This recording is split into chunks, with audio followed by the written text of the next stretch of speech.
বিকালে স্নানটা সেরে নিলে অনেকটা কাজ এগিয়ে যায় জানো। সকাল সকাল স্নানটা সেরে ঠাকুর ঘরে গিয়ে পুজোটা কমপ্লিট করলাম। এখন চেষ্টা করি 12টার মধ্যে পুজোটা সারার, আর এখন বাজে প্রায় 11:30, আর আমি এখন চা খাবো। ভাবতে পারছো? কাজ আর সময়ের সাথে কেন জানি না দৌড়ে আর পারছি না, বেশ হাঁপিয়ে এসেছি।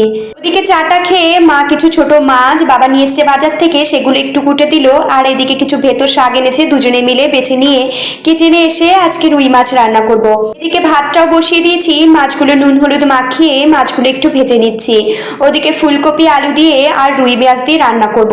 এখন কিন্তু ফুলকপিটা খেতে অত ভালো লাগে না, ফুলকপিটা কিন্তু ভাজা করলেই ভালো লাগে, কিন্তু আজ সবজির মধ্যে ফুলকপিটাই ছিল। আর এদিকে দেখো ফুলকপির তরকারিটা রান্না হয়ে গেছে। আর বাবা নিয়ে এসছে হেলেঞ্চো শাক, হেলেঞ্চো শাকটার মধ্যে ছোট মাছ দিয়ে রান্না করলে বেশ অসাধারণ লাগে। এদিকে রান্নাবাড়ি সেরে কিচেনটা পরিষ্কার করে কিছু থালা বাসন ছিল মাজা ঘষা করে নিলাম। চলো আবার দেখা হবে নতুন একটা ব্লগে, টাটা।